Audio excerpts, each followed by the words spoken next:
सम्पूर्णमा नमस्कार। आज चाहिँ यस भैँसीलाई मस्टाइटिस अथवा थुनेलो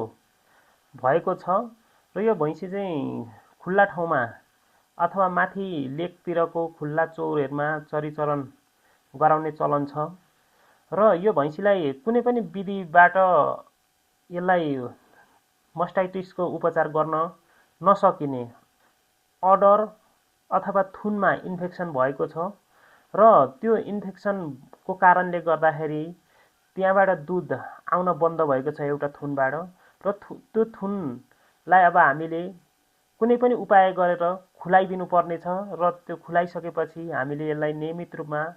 कम्तीमा 3 देखि 5 दिनसम्म उपचार गर्नुपर्ने हुन्छ र यो भैँसी चाहिँ एकदमै आक्रामक किसिमको भएकोले गर्दाखेरि यसलाई हामीले सुरक्षित तरिकाले ह्यान्डलिङ अर्थात् सुरक्षित तरिकाले हामीले यसलाई नलडाइकन उपचार गर्न नसकिने अवस्था भएपछि हामीले यसलाई सुरक्षित तरिकाले लडाएका छौँ र त्यसपछि हामीले 18 गेजको एउटा निडिलको टुप्पो चाहिँ ढुङ्गामा घोटेर राम्रोसँग त्यसको हामीले धार मेटिदिएका छौँ अथवा त्यो घोच्ने भागलाई हामीले हटाइदिएका छौँ र त्यो सिरिन्जलाई चाहिँ हामीले ढुङ्गामा घोटिसकेपछि जुन त्यो भैँसीको थुनबाट दुध आएको छैन अथवा त्यो दुध आउने वाल चाहिँ ब्लक भएको छ त्यो वाल चाहिँ हामीले निडिलको सहायताले खोल्ने प्रयास गर्नेछौँ र हामीले त्यसरी खोल्नुभन्दा अगाडि थुनमा अलिकति फोहोरहरू लागेको अथवा कल्चौँडो फोहोर भएको कारणले इन्फेक्सन नहोस् भन्नका लागि हामीले राम्रोसँग सरसफाइ गर्दैछौँ र यसमा चाहिँ हामीले थोरै टिचर आयोडिन अथवा बेटाडिनहरू अथवा थोरै पोटास अथवा फिटकिरी पानी कुनै पनि एन्टिसेप्टिकहरू हामीले मिसाएर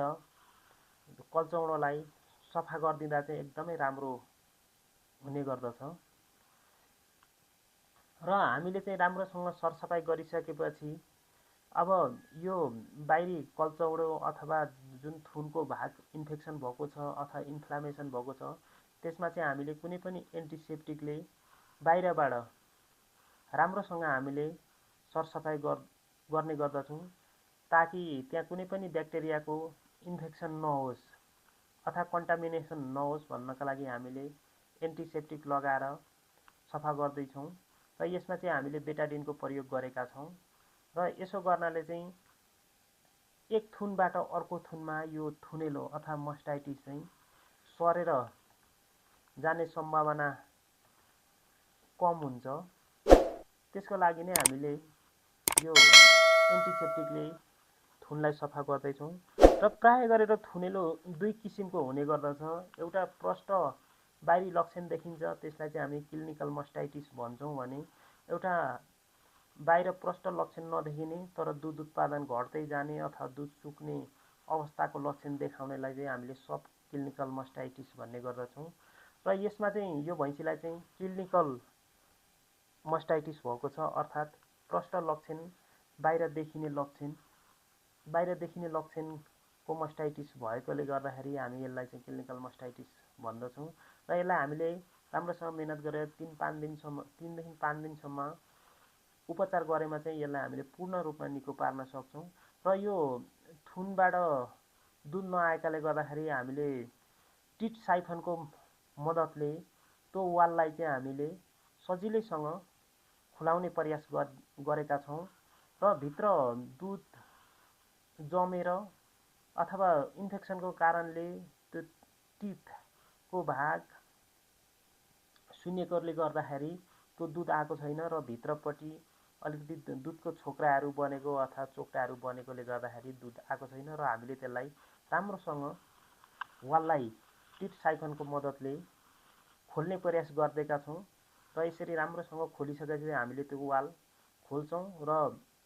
बिस्तारै त्यहाँबाट भित्र जाम भएको दुधहरू अथवा केही फोहोर पदार्थहरू पसहरू सजिलै निकाल्न सक्छौँ र हामीले जहिले पनि उपचार गर्दाखेरि यसरी भित्र दुधहरू जमेको छ भने र यसरी वाल खुल्ला भएर पनि निक्लिँदैन भने हामीले सिरिन्जको माध्यमबाट नर्मल स्लाइनलाई भित्र पठाउने गर्छौँ र त्यसरी पठाइसकेपछि भित्र भएको दुधहरू अथवा पसहरू चाहिँ अलिकति पातलो भएर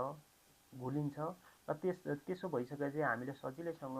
त्यहाँभित्र भएको दुधहरूलाई अथवा पसलाई सजिलै थुनबाट निकाल्न सकिन्छ र यसमा चाहिँ त्यति धेरै पसहरू अथवा दुधहरू जम्मा नभएकोले वाल नभएको र वाल मात्रै जम्मा के अरे वाल मात्रै बन्द भएकोले गर्दाखेरि हामीले वाल मात्रै खुलाइरहेका छौँ, त्यहाँबाट भित्र दुध निकालेका छैनौँ। तर यो एकदमै यो कल्चौडो र तितको भाग चाहिँ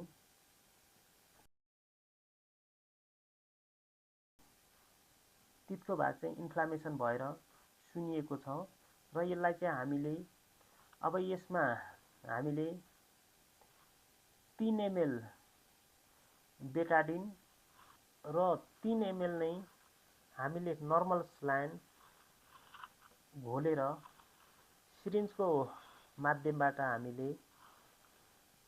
थुनभित्र औषधि लगाइदिँदैछौँ। त्यसपछि हामीले यसलाई एन्टिबायोटिकको रूपमा 10 ml जेन्टामाइसिन इन्जेक्सन नियमित रूपमा 3 देखि 5 दिनसम्म दिनेछौँ। त्यस्तै गरेर 10 ml मेलेक्सिक्याम प्लस पारासिटामोल इन्जेक्सन हामीले 3 देखि 5 दिनसम्म नै मासुमा दिनेछौँ। त्यस्तै गरेर दोस्रो दिनदेखि हामीले 3 ml जेन्टामाइसिन र 2 ml डेक्सोना मिक्स गरेर यो हामीले बेटाडिन लाए जस्तै गरेर थुनमा जेन्टामाइसिन र डेक्सोना लगाउने छौँ र यसरी नै हामीले 3 देखि 5 दिनसम्म यो भैँसीलाई नियमित रूपमा उपचार गर्ने र किसानलाई पनि यो भैँसीको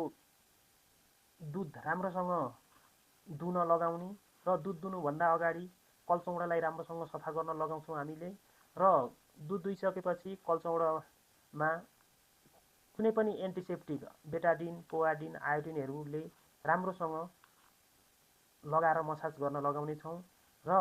हामीले थोरै फिटकिरी अथवा नुन पानीले त्यो कल्चौडालाई दुध दुइसकेपछि सेक्न पनि लगाउने छौँ र यसो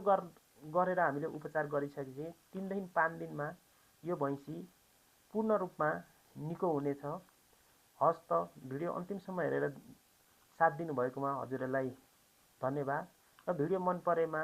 भिडियोमा लाइक, सेयर र सब्सक्राइब गरिदिनु होला र एउटा मिठो कमेन्ट पनि छोडिदिनु होला। धन्यवाद।